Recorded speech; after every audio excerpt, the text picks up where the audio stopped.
नमस्कार दोस्तों, स्वागत है आपका अपने YouTube चैनल टीचिंग एग्जाम पर। दोस्तों आज हम सीटेट पेडागोजी में CDP के बारे में पढ़ने वाले हैं, जिसका एक टॉपिक है शिक्षा का अधिकार अधिनियम 2009। यह बहुत ही महत्वपूर्ण टॉपिक है। यह आपके दोनों पेपरों में पूछा जाता है, चाहे पेपर 1 हो चाहे पेपर 2। यह दोनों के लिए बहुत ही महत्वपूर्ण होता है। आज हम इसके बारे में पढ़ने वाले हैं पूरे डिटेल से, पूरे फुल कॉन्सेप्ट में आज मैं इसे आपको बताने वाला हूँ। यहाँ से आपके एग्जाम में जितने भी क्वेश्चन बनते हैं मैं उन्हें सब मैं क्लियर कर दूंगा। देखिए यह एक ऐसा टॉपिक है जो आपके BTC सेकेंड सेमेस्टर का सेकेंड पेपर में बहुत ही पूछा जाता है। यदि जो लोग सेकेंड सेमेस्टर की सेकेंड पेपर की तैयारी कर रहे हैं वो भी इसे फॉलो कर सकते हैं, क्योंकि यह उनके भी जो पेपर है यह बहुत ही महत्वपूर्ण टॉपिक हो जाता है। कहीं ना कहीं उनका जो पूरा पेपर है इसी एक वीडियो के पूरे इर्द गिर्द से बन के आता है।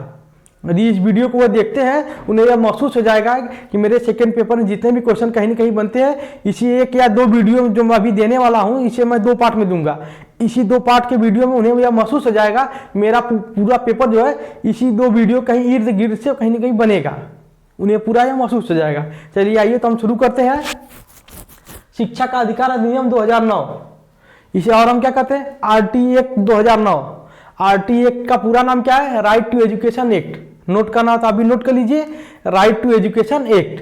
आपसे यह प्रश्न पूछा जाता है RT एक्ट का संबंध किससे है या शिक्षा के अधिकार अधिनियम का संबंध किससे है? आप कहेंगे RT एक्ट का संबंध या शिक्षा के अधिकार अधिनियम का संबंध शिक्षा से है। आगे चलिए देखिए, शिक्षा के विकास के चरण। शिक्षा के विकास के मुख्य रूप से 3 चरण है, प्राचीन काल, ब्रिटिश काल और संविधान में शिक्षा का विकास। देखिए इस पेपर में हमें जो पढ़ना है या BTC सेकेंड सेमेस्टर के सेकेंड पेपर में आपको जो पढ़ना है संविधान में शिक्षा का विकास पढ़ना है। सीटेट के जो पेडागोजी वाला पोर्शन है CDP वहां पे भी यही से क्वेश्चन बनते हैं, संविधान में शिक्षा के विकास से क्वेश्चन बनते हैं। आगे चलिए तो हम देखते हैं, देखिए संविधान में शिक्षा का विकास। देखिए संविधान में जो है शिक्षा का विकास इसका उल्लेख कहाँ पे है? आप कहेंगे इसका उल्लेख अनुच्छेद 45 में है। संविधान में शिक्षा का विकास जो इसका उल्लेख संविधान में हमें कहाँ मिलता है? हमें अनुच्छेद 45 में मिलता है। देखिए अनुच्छेद 45 आपसे कहता क्या है? शिक्षा की व्यवस्था राज्य करेगा। शिक्षा का दायित्व तो किसके ऊपर है? राज्य सरकार के ऊपर है, जिसकी व्यवस्था राज्य करेगा। देखिए संविधान के भाग 4 के नीति निर्देशक तत्व के अनुच्छेद 45 में है क्या? शिक्षा की व्यवस्था राज्य करेगा। संविधान के भाग 4 में देखिए संविधान के कितने भाग होते हैं आप जानते हैं? संविधान के 25 भाग होते हैं। पहला भाग क्या है? राज्य व केंद्र शासित प्रदेशों का नाम व क्षेत्रफल है। दूसरा भाग क्या है? नागरिकता। तीसरा क्या है? मौलिक अधिकार। चौथा क्या है? नीति निर्देशक तत्व। इसी नीति निर्देशक तत्व में भाग 4 के नीति निर्देशक तत्व में अनुच्छेद 45 में क्या है? शिक्षा की व्यवस्था राज्य करेगा। आगे चलिए देखिए, भारत का संविधान जब लागू हुआ 26 जनवरी 1950 को, उस समय शिक्षा किस सूची का विषय था? आपसे यह प्रश्न पूछा जाता है, भारत का संविधान जब लागू हुआ उस समय शिक्षा किस सूची का विषय था? आप कहेंगे राज्य सूची का विषय था, क्योंकि हमारा जो अनुच्छेद 45 है वह कहता है कि शिक्षा की व्यवस्था राज्य करेगा। इसलिए जो यह किस अनुसूची में था? आप कहेंगे यह राज्य अनुसूची में था। अनुसूचियां 3 प्रकार की होती हैं। केंद्र, देखिए एक होती केंद्र की अनुसूची, एक राज्य की अनुसूची, एक समवर्ती सूची होती है। जो केंद्र की अनुसूची होती है उसमें कानून बनाने का कार्य केंद्र सरकार करती है। जो राज्य अनुसूची होती है उसमें कानून बनाने का कार्य राज्य सरकार करती है। जो समवर्ती सूची होती है उसमें दोनों कानून बनाते हैं, केंद्र सरकार और राज्य सरकार दोनों कानूनें बनाती हैं। जो शिक्षा था वह किस अनुसूची में था? वह राज्य अनुसूची में था। आगे चलिए, यहाँ तक की कहानी मैं आशा करता हूँ आपको समझ में आ गया होगा। अब इस तरफ की कहानी को हम देखते हैं। देखिए प्रत्येक राज्य का अपना अलग अलग कानून था। जब यह राज्य के अधिकार में था तो भारत में लगभग उस समय 29 राज्य थे। अब तो 28 राज्य हैं, लेकिन उस समय 29 राज्य थे। प्रत्येक राज्य का अपना अलग अलग कानून था। प्रत्येक राज्य अपना अलग अपने अपने कानून के हिसाब से क्या करती थी? वह शिक्षण का कार्य करवाती थी। जिससे क्या होने लगा? एक समस्या उत्पन्न होने लगी। जिससे एक समस्या उत्पन्न होने लगी। जब सरकार को इस समस्या का आभास हुआ तो सरकार ने इस पर कार्य करना शुरू किया। देखिए क्या समस्या हो रही थी, पहले आप समस्या के बारे में समझ लीजिए। शिक्षा का कानून पृथक पृथक होना, इससे क्या था? एक समस्या हो रही थी। प्रत्येक राज्य में जो शिक्षा का जो कार्य था सुचारू रूप से नहीं चल पाता था, क्योंकि उनका कानून ही पृथक पृथक था। इसका होने का कारण क्या था? क्योंकि संविधान में लिखा गया था कि आर्टिकल 45 में शिक्षा की व्यवस्था राज्य करेगा, इसलिए यह राज्य सरकार का दायित्व था। राज्य सरकार इसे अपने हिसाब से करती थी। ठीक है। शिक्षा के विकास में कमी, शिक्षा के माध्यम जितना विकास होना चाहिए उतना विकास हो नहीं पाता था। विकास में क्या थी, कमी थी। शिक्षा का स्तर गिरने लगा, शिक्षा का जो स्तर था धीरे धीरे वो गिरने लगा, जिससे सरकार को समस्या होने लगी। जब सरकार को किसी प्रकार की समस्या होती है, सरकार क्या करती है, किसी न किसी आयोग का गठन कर देती है उस समस्या से निजात पाने के लिए। सरकार ने यहाँ पर भी वही किया। यहाँ पे सरकार ने क्या किया, 2 आयोगों का गठन कर दिया। आइए देखते हैं कौन कौन से आयोग हैं। देखिए, समस्या के समाधान हेतु आयोग का गठन हो गया। देखिए, पहला आयोग है राधा कृष्णन आयोग। इसका गठन 1948 में किया गया। राधा कृष्णन आयोग को हम क्या कहते हैं, विश्वविद्यालय आयोग कहते हैं। ये आपके सेकेंड सेमेस्टर में अच्छी भली बात क्वेश्चन पूछा जाता है या कई बार पूछा गया है, रिपीट भी करता है। हम इसके बारे में डिटेल से आगे पढ़ेंगे, क्योंकि यह दोनों लोगों के लिए पेपर है। मैं यहाँ पे इसे इतना ही बता पाऊंगा, यहाँ पे इसे पूरा बताने कोई औचित्य भी नहीं है। मैं इसे आगे डिटेल्स में बता दूंगा आपको। देखिए, राधा कृष्णन आयोग 1948 में गठित हुआ, जिसे हम विश्वविद्यालय आयोग कहते हैं। देखिए, दूसरा आयोग क्या है हमारा, मुदालियर आयोग। यह 1952-53 में बना, जिसे हम क्या कहते हैं, माध्यमिक शिक्षा आयोग। देखिए, 2 आयोगों का गठन कर लिया गया। अब दोनों आयोग ने अपना कार्य किया, अपने हिसाब से पूरी जांच पड़ताल की और एक निष्कर्ष पे पहुंचे।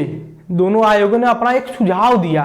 देखिए, इन दोनों आयोगों ने अपना सुझाव दिया। इन्होंने सुझाव क्या दिया, इन्होंने कहा दिया जो शिक्षा है इसे राज्य सूची से निकालकर समवर्ती सूची में डाल दिया जाए। इन्होंने यही सुझाव दिया जी, इसे राज्य सूची से निकालकर समवर्ती सूची में डाल दिया जाए। इन्होंने ऐसा सुझाव क्यों दिया, क्योंकि प्रत्येक राज्य का अपना अलग अलग कानून था, राज्य अपने हिसाब से कार्य करती थी। यदि इसे समवर्ती सूची में डाल दिया जाए, जो केंद्र कानून बनाएगी उसे सभी राज्य क्या करेंगे, अपनाएंगे, उसे फॉलो करेंगे। इसलिए इन्होंने कहा भैया इसे केंद्र में डाल दिया, इसे समवर्ती सूची में डाल दिया जाए, जिससे क्या हो, शिक्षा के स्तर में थोड़ा सुधार हो जाए। जो कानून केंद्र बनाएगी उसे सभी राज्य मानेंगे। अब मानना भी पड़ेगा, क्योंकि भैया केंद्र सरकार की बातें हैं। आगे चलिए, देखिए इस कार्य को करने के लिए क्या करना होगा, हमारे संविधान में संशोधन करना होगा। ठीक है, इस प्रकार जो है आगे देखिए संविधान में संशोधन किया गया। क्या हुआ भैया, 42वां संविधान संशोधन किया गया 1976 में। देखिए, 42वां संविधान संशोधन 1976 के तहत शिक्षा को समवर्ती सूची में डाल दिया गया। यहां तक भैया इन्होंने अपना काम कर दिया, इन्होंने अपना सुझाव दिया और सरकार ने अपना कार्य कर दिया। शिक्षा को जो उठाकर समवर्ती सूची में ढकेल दिया गया। अब आगे कहानी देखिए, राज्य सूची से 5 विषय निकालकर समवर्ती सूची में डाल दिया गया। देखिए 5 विषय कौन कौन है, ध्यान से देख लीजिए। जनसंख्या, परिवार नियोजन, शिक्षा, मापतौल, वन, वनस्पति और संपदा। इन 5 विषयों को निकालकर जो है समवर्ती सूची में डाल दिया गया 42वां संविधान संशोधन 1976 के तहत। आपसे यहां से प्रश्न पूछा जाता है 42वां संविधान संशोधन कब हुआ, आप कहेंगे 42वां संविधान संशोधन 1976 में किया गया। इसमें कितने विषय को निकाला गया, आप कहेंगे 5 विषय। राज्य सूची से कितने विषय को निकाला गया, आप कहेंगे 5 विषय को निकाला गया। आपसे यहाँ से क्वेश्चन यह भी पूछा जाता है कि 1976 के पहले शिक्षा किस सूची का विषय था, आप कहेंगे 1976 के पहले जो शिक्षा थी राज्य सूची का विषय था। आपसे क्वेश्चन पूछा था स्वतंत्र भारत, जब भारत का संविधान लागू हुआ उस समय शिक्षा किस सूची का विषय था, आप कहेंगे राज्य सूची का विषय था। 1976 के बाद मतलब 1976 के बाद शिक्षा को किस सूची में रखा गया, आप कहेंगे शिक्षा को समवर्ती सूची में रखा गया। 76 के पहले राज्य सूची थी, 76 के बाद समवर्ती सूची हो गई, क्योंकि इसे क्या किया गया, संविधान संशोधन करके इसे अलग कर दिया गया। मैं आशा करता हूं यहां तक की कहानी आपको समझ में आ गई होगी। इसके बाद वाला जो कहानी है राष्ट्रीय शिक्षा नीति का गठन, इसके बाद जो क्या होती है, फिर भी समस्या होने लगती है सरकार को शिक्षा के स्तर को लेके। 100% बच्चों का नामांकन कैसे करे, बच्चों का विद्यालय में ठहराव कैसे करे, फिर बच्चे विद्यालय में आ रहे हैं तो रुक नहीं रहे हैं, बच्चे विद्यालय से भाग जा रहे हैं, इसका क्या कारण है। फिर एक आयोग का गठन किया जाता है। देखिए वह कहानी जो है मैं आपको इसके बाद वाले वीडियो में दूंगा, जिसमें हम राष्ट्रीय शिक्षा नीति के बारे में पढ़ेंगे। ठीक है, 1968, इसके बाद 1986 एक राष्ट्रीय शिक्षा नीति प्रथम जो थी 1968 में इंदिरा गांधी जी के शासनकाल में आई थी। दूसरी जो शिक्षा नीति बनी 1986 वाली वह राजीव गांधी जी के शासनकाल में आई थी। इन दोनों को हम अच्छे से चर्चा करेंगे।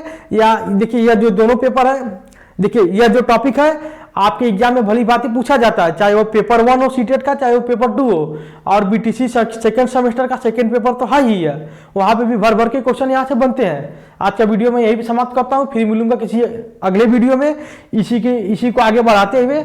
जो राष्ट्रीय शिक्षा नीति वाला इसके अगला वाला जो टॉपिक बनता है, मैं उस पर वीडियो बना के मैं उसे 1 या 2 दिन में आपको दे दूंगा। मैं आशा करता हूँ ये वीडियो आप लोग को अच्छा लगा होगा। प्लीज़ कमेंट करिए आपको ये वीडियो कैसा लगा। फिर मिलूंगा अगले वीडियो में, तब तक के लिए आप लोग एंजॉय करिए।